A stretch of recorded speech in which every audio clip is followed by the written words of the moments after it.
राधे राधे महाराज जी। आपके चरणों में कोटि कोटि प्रणाम।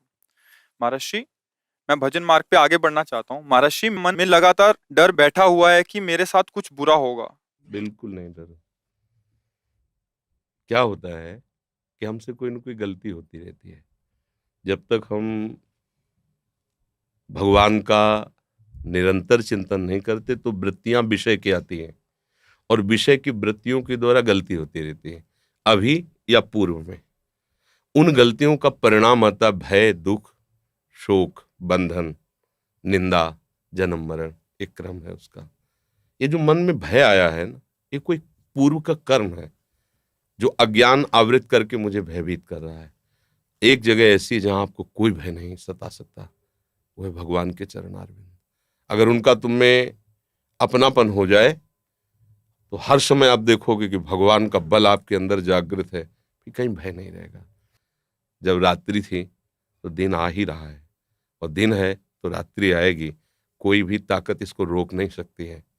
भगवान श्री राम का राज्याभिषेक सुबह होने वाला है। पूरी अयोध्या आनंद से मगन है, और सुबह उनको 14 वर्ष का वनवास हो जाता है।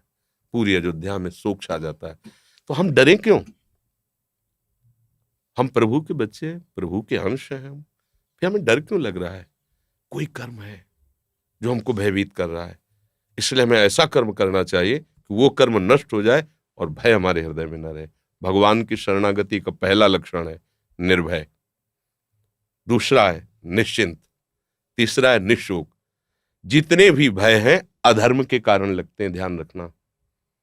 कहीं भी चाहे जितना गुप्त रूप से अगर छोटा सा भी अधर्म हुआ है तो सबसे पहले वो आपको भय प्रदान करेगा, फिर जलन प्रदान करेगा, फिर विघ्न रूप में वो आ जाएगा, रोग रूप में, समाज के प्रतिकूल व्यवहार रूप में आपके सामने आ जाएगा, फिर हमारा संतोष भाव बिगड़ जाएगा। भूल करके भी कोई असत आचरण न करे, और जो असत आचरण हमारे भूल से हो गए हैं उनके निदान के लिए हम, जैसे एक कांटा दूसरे कांटे से निकलता है, ऐसे हम ऐसा बलि सत आचरण करें जो उसको नष्ट कर दे। वो है भगवान का भजन, दूसरा कोई नहीं।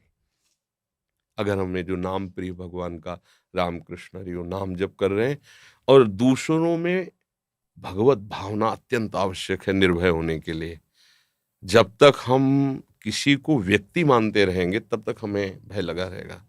हमें ये है कि ये व्यक्ति संचलित भगवान से है, और भगवान मेरे हैं, तो ये वही करेगा जो मेरा कल्याण होगा, मेरा मंगल होगा। ये बिल्कुल मेरा मंगल नहीं कर सकता। आप तो इतनी अवस्था के हैं। प्रहलाद जी 5 वर्ष की अवस्था के थे। हिरण्यकश्यप त्रिभुवन पति था, सारी शक्तियां उसके हाथ में थी, और जो मन भाया सो किया प्रहलाद के साथ। आग में जलाया, क्या क्या नहीं किया। इतना भी नहीं डरे और ना किसी भी तरह का उनको ताप प्राप्त हुआ। बस उनको था मेरा भगवान है, मेरा भगवान सर्वत्र है, वो मुझे बहुत प्यार कर रहा है, मेरी सुरक्षा भगवान कर रहा है।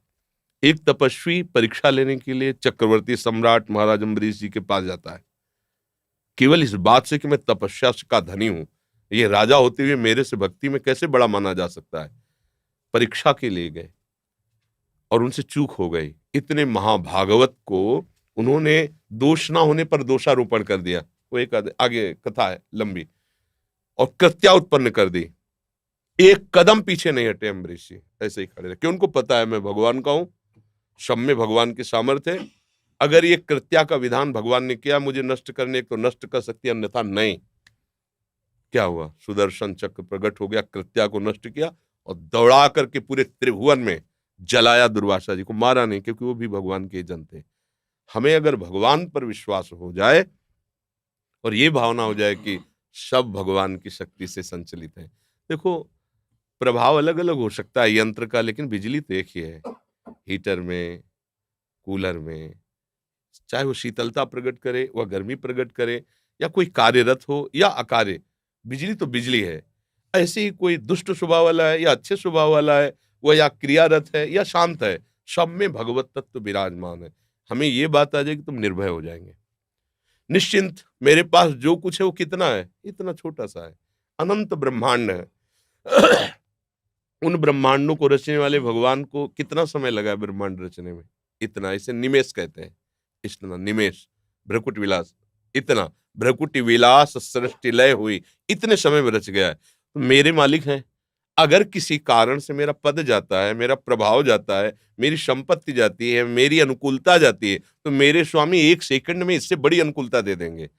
मसका ही करें बिरंचियज अजय मसकते। वो ब्रह्मा को मच्छर बना सकते हैं, मच्छर को ब्रह्मा बना सकते हैं। जो चेतन को जड़ करे, जड़े करे चैतन्य। जब इस बात पर विश्वास होगा तो आप निश्चिंत हो जाएंगे और आप कभी शोकित नहीं हो सकते, क्योंकि आपके पास जैसे पारसमणि मिल जाए तो किलो 2 किलो सोना चोरी हो जाए तो आपको शोक नहीं होगा, क्योंकि आप उससे जितना चाहो बना सकते हो। ऐसे भगवान अपने हो गए, भगवान से हमारा संबंध हो गया, तो त्रिभुवन की राज्य लक्ष्मी जाने पर भी आपको शोक नहीं होगा, क्योंकि माँ लक्ष्मी उनके चरणों को सहलाती रहती है। वो प्रभु मेरे यार हैं, मेरे मित्र हैं, मेरे गुरु हैं, मेरे पिता हैं, मेरी आत्मा है।